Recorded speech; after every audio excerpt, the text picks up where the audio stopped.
Joe, if I said, don't take this for granted, what's the first thing that comes to your mind?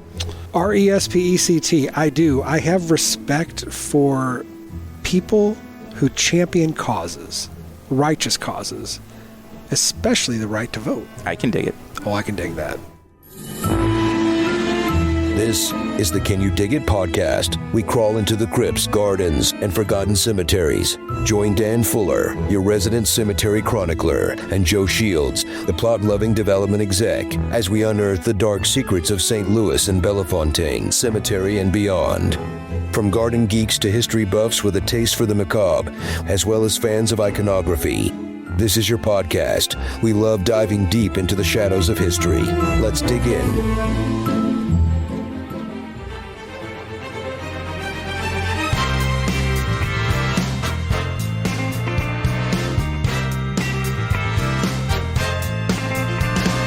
Welcome to the Can You Dig It podcast.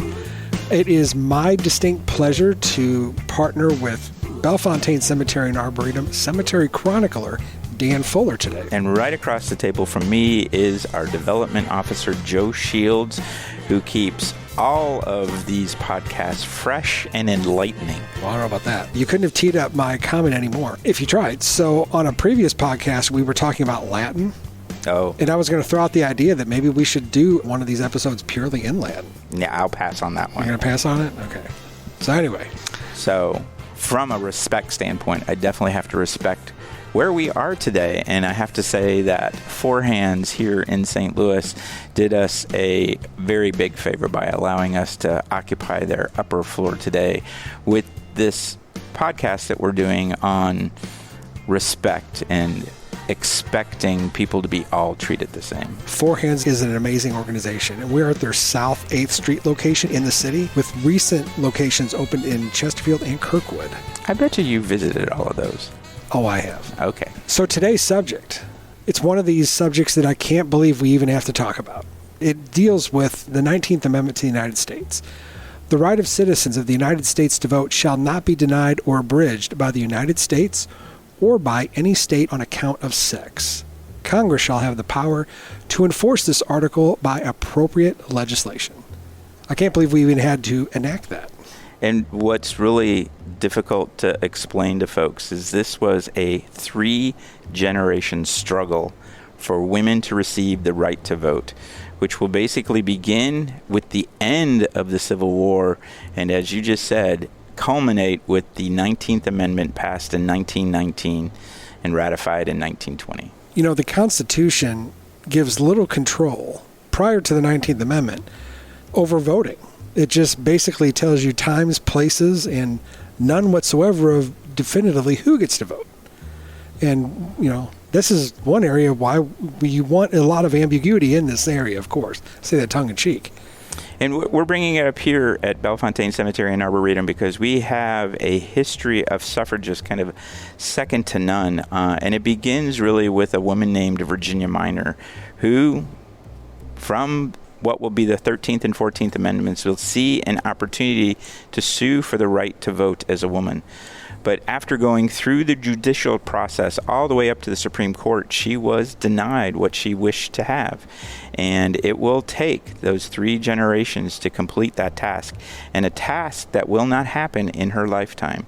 So as I say, 3 generations, generation 1 and 2 will start the ball rolling, will keep the ball going, and it will not be until generation 3 that they are successful in achieving suffrage. I love the entrepreneurial spirit. I know you've heard me say on many other episodes of this podcast that, St. Louis is a city of firsts. And I love my favorite stories out of all of our residents are the ones who people create something. They come over here with nothing, but yet they achieve greatness on many levels. And one aspect of Virginia's story that I love is she picked the fight. You know, she had had enough of it. And I'm getting goosebumps as I'm even talking about this because injustice is just insufferable. Right. And so she goes down to the courthouse and tries to register to vote. I love that. Well, and because she was a woman, she did not have the right to sue. So she took her husband, who we've kind of coined at the cemetery as a suffragist, and he sued on her behalf. And that is in the spark plug that will go all the way to the Supreme Court. So it's, Virginia is the catalyst, but she is in support with her husband. And I will have to say, in this time frame, there was not a lot of gentlemen in support of their wives. True, which does set him apart in a class of its own because he did the right thing. On a similar note, not to get too off track, but Hamilton Rowan Gamble, Chief Justice of the Missouri State Supreme Court, dissented during the Dred Scott case. And when I say dissented, he voted in favor of Dred Scott, and the other two judges voted against Dred Scott. But yet Hamilton Rowan Gamble did it right in an era of, it had to have been just people, he had to have been looked down on by some facet of society, but he still did the right thing. And in, bringing it into the terms of today, it's about doing the right thing, not the easy thing. Right. So who would you like to talk about next in our cavalcade of, and this is where I do want to point out, it is suffragist. Do not say suffragette. Right. That's a derogatory term. Well, because Bellefontaine has an impressive and amazing census of these women who blaze these trails, this could be a 15-part episode because we have, on the Beyond the Ballot tour, there was 19 women that we had? 24. That's what I said. We had 24 women. And, there's just no shortage of heroes when it comes to this. So I'm going to take us all the way forward to the 20th century. Let's talk about Edna Gellhorn. Okay. Edna would be a third generation, which means that she did see the right to vote. She was most known for her 1916 Democratic Convention exploits, where she modeled together what will become the Walkless, Talkless Parade. Approximately 7,000 women, all dressed in white, with yellow parasols and sashes, would line the corridor of the roadway leading from hotel to the convention center. And when appropriate, they would turn their backs on the delegates, identifying that they did not have a voice in government, but they were a force to be reckoned with. And Edna did not rest after she was able to secure the right to vote. She went on to do so many other things. And, she also comes from a very prominent family of doctors and physicians. Her maiden name is Fischel, and her brother, Ellis, the first cancer hospital west of the Mississippi River, is named after him in Columbia, Missouri. Yep.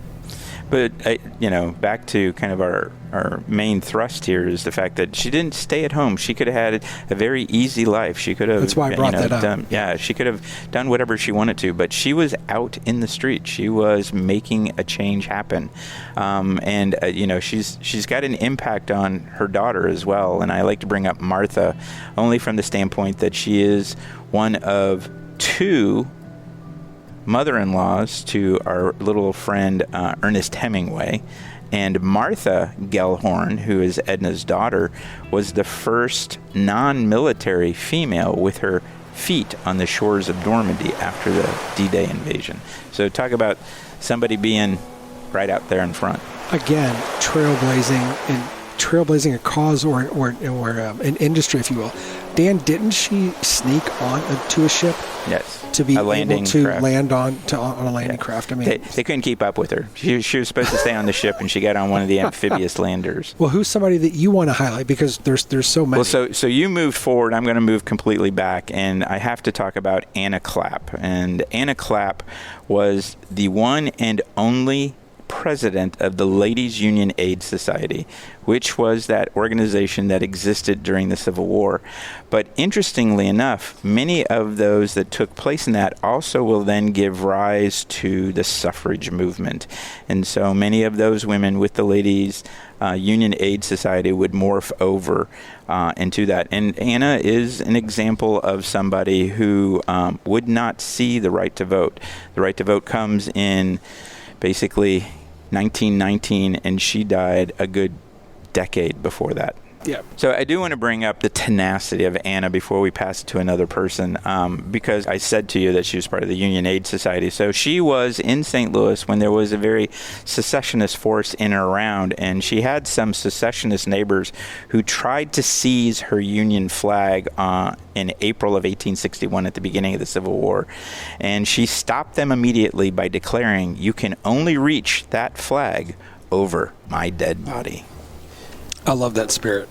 So who would you like to talk about? Well, let's pause for a second about going to the 20th century or staying in the 19th century to understand these women and the legacy that the suffragists left and the movements that they helped propel. I would say that these trailblazers inspired future generations to advocate for gender equality and civil rights. Yes, and the struggle still goes on today. And, I use Edna that we already talked about as an example of the walkless, talkless parade, which is something that Martin Luther King used, Gandhi actually used in his aspect. This is the passive way of making change. Violence begetting violence is not the way to move things forward.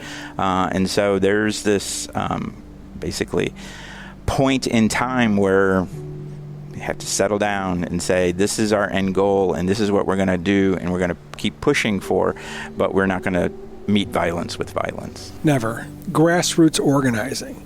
Another aspect of all their stories, that there's a common thread.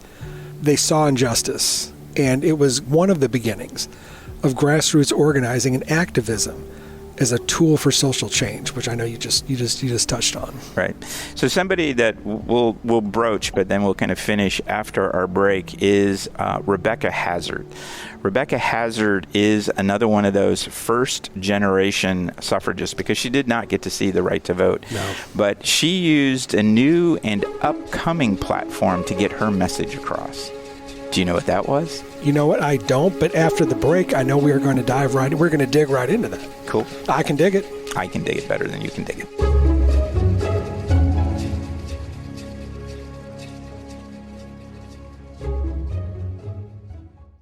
Got a dream, a passion, a product, a service, a brand you want the world to know about?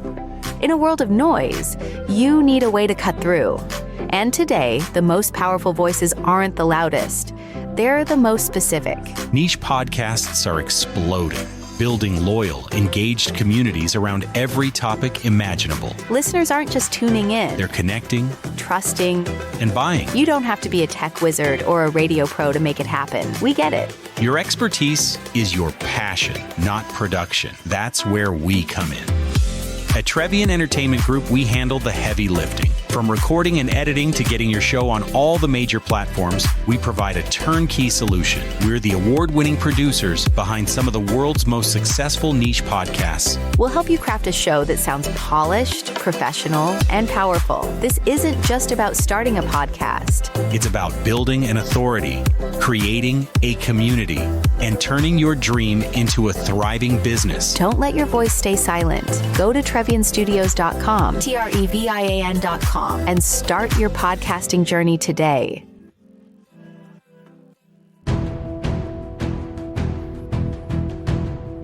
Welcome back to the Can You Dig It podcast. My name is Joe Shields. I'm the Director of Development for Bellefontaine Cemetery and Arboretum, and I'm with Dan Fuller, Bellefontaine Cemetery and Arboretum Cemetery Chronicler. And we're definitely chronicling the suffrage movement here in St. Louis, in specific with 3 generations of ladies who are laid to rest with us. And the thought, we'll say, of the moment is, how did they connect? How did they interconnect? And the irony of this is kind of what I laid down with Anna Clapp, in the fact that there was a mechanism and an organization in place called the St. Louis Union Aid Society, which came about because of the Civil War. And what we find is that after the Civil War was over, these women who had a taste of duty and responsibility did not just go back into the home. They morphed into some of the very next organizations that would be so important to securing the right to vote. A right to vote that would take 3 generations of women. And so some of those people who were there at one of the opening meetings of what would become the Women's Suffrage Association of Missouri was Virginia Minor, Anna Clapp, Lucretia Hall, Penelope Allen, and Rebecca Hazard. And Rebecca Hazard's kind of one of my favorite because she is currently unmarked at Bellefontaine Cemetery.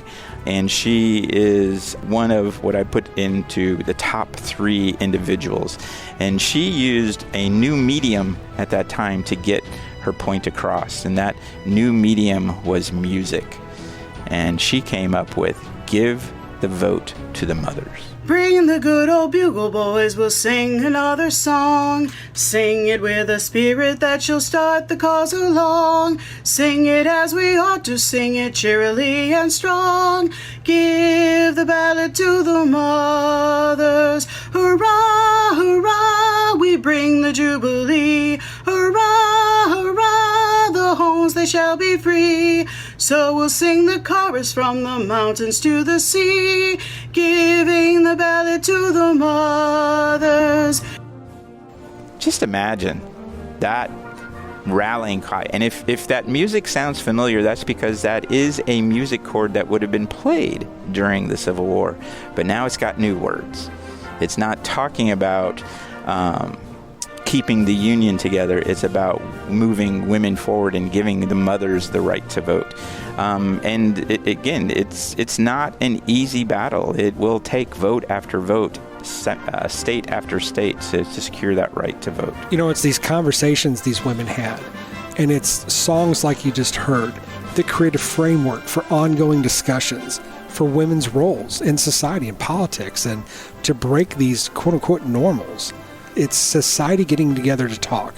For instance, organizations that maybe not necessarily were suffragist-centered, but still had women coming together to network, was another way to network and to get the word out. So in my belief, it wasn't just the Union Aid Society. Being a member of that, that's not the only place you're going to hear about this. It's the movement starts. Right. And then in many other organizations, women are talking about this. So a woman who helps us bridge that conversation is Phoebe Cousins. Phoebe Cousins would be a trailblazer. She is one of the very first women to receive a law degree. She is the very first woman to be a United States Marshal. She went where women had not been before, and she basically was, I think, inspired by her suffrage mother, who, again, was given responsibility and duty during the Civil War. In fact, Adeline Cousins is one of the very first women who received reparations from the United States government for injuries she received during the Civil War. And I think that probably had an impact for Phoebe, who was not afraid to go where women had been not before. So again, getting back to networking, Phoebe Cousins served as a delegate to the American Equal Rights Association convention in St. Louis. And here she met Susan B. Anthony and Elizabeth Cady Stanton. Existing suffrage organizations, Stanton and Anthony, would break off and form the Women's Suffrage Association, which Cousins ended up joining. So Phoebe served as a delegate to the American Equal Rights Convention of 1871, which, again, to your point, was attended by Susan B. Anthony as well as Miss Stanton. The interesting thing is it basically picks up where the suffrage organization in St. Louis began. So the National actually was, in some ways, inspired by what took place here in St. Louis. And Phoebe, being that second generation, would basically mesh with Susan B. Anthony and would become her basically traveling roommate for many of the speeches she gave across the country. But there is one withdrawal with Phoebe, and I think it's an interesting aspect, and it was very well handled by our friends at the St. Louis Historical Society when they did Beyond the Ballot that you mentioned before, and that was the fact that initially Phoebe was a dry, which was the temperance movement that came after the women's right to vote. But she later flipped and became a wet, and she actually was a spokesperson for some of the brewers in town, and this kind of alienated her from her suffragist sisters. And so that network that you were talking about felt betrayed by her to a certain extent. And this was very well executed by the Historical Society when they did Beyond the Ballot, because you went in and you had this row of suffragist after suffragist after suffragist, and then you rounded the corner, and by herself was Phoebe, because she had been alienated by her suffragist sisters. Wow. So if you stop to just take a little stand back and realize where you're at in St. Louis and the king of beers and Anheuser-Busch and the Lemp family, when we're talking about dry, we're talking about dry all the way. There was no 3.2 at that particular time. It was either alcohol or it wasn't alcohol. And so Phoebe, to make this particular stand and cross basically the line of the suffragist sisters, made her alienated. And in fact, at the time of her death, which will happen before the right to vote is secured, she is poverty-stricken, and she has no one really who attends her funeral. So, Dan, we've talked about Anna Clapp, Phoebe Cousins, Edna Gellhorn. And we touched on Virginia Minor. So, out of the other suffragists that we have at the cemetery, who stands out? See, they all do from a different standpoint. I think that's what makes our women's tour so special at Bellefontaine, because you can see how all of these pieces of the puzzle fit together to give this wonderful support system to one another. The conversation that was had was, how did they communicate? How did they move back and forth? It was very much a quiet installation, because outside of their suffragist support, they were not well looked upon, especially when you look at the religious aspect. Many of the clergy looked very much down upon the suffragists because they felt that women needed to stay in the home, that was the binding agent of the American family, and to allow a woman to go out and vote and have some duty and responsibility would erode the family. So on our national elections, we do set up a tent and we set up platforms for those that have just voted to bring their I voted stickers. And we get quite a number of them who come to Virginia Minor. And I bring that up because I really feel that the battle is still being fought. And I think you've got an example of that. Every bit of 4 to 5 years ago. For our listeners who do not know what Decoration Day is, it was an opportunity for volunteers and staff to reenact people from that era. So, for instance, I was reenacting Reverend Nichols, who was solely in the camp of anti-suffragists. And one of our volunteers was reenacting Virginia Minor, and it was our job during the day to peacefully and tactfully go back and forth and argue our same points that you would have heard during the period.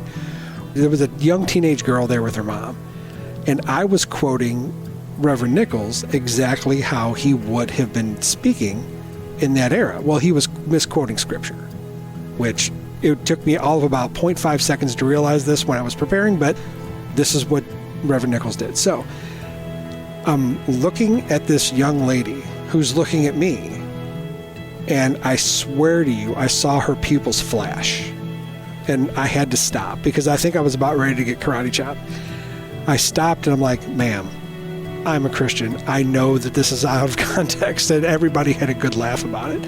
And she was steamed. And you know what? I love it. I love it that she was that passionate about this. Yeah, no, and that's what it's all about. And, we're now talking about a platform at the cemetery, and the fact that it does allow us to talk about these difficult, sometimes, subjects and kind of level the playing field and put things into perspective. And yes, we still kind of fight the fight to a certain extent. So what better place to do it than a beautiful 314-acre level 3 arboretum with all of these wonderful ladies laid to rest, and as part of our aftercare to remember what they did to get us to where we are today. Look at the struggle. Look at the sacrifice and the struggle, and look what they helped ignite.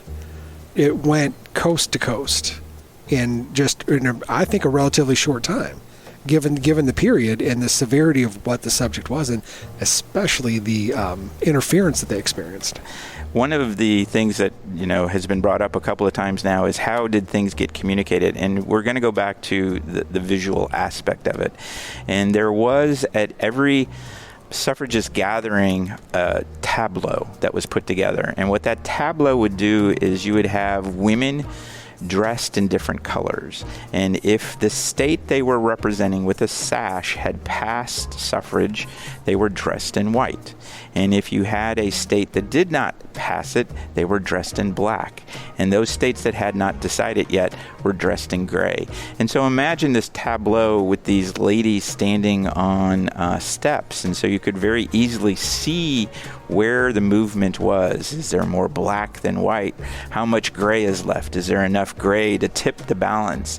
And again, this is the way it was conveyed before radio, television, your cell phone, all of those modern conveniences we have now. And it's all about those visual cues, if you will. And just imagine how those ladies felt when there was more white than the gray and the not white. And what a scene that was outside of the convention, the 1916 Democratic Convention, of just all of these delegates passing by. And you can't ignore this obviously just incredible injustice.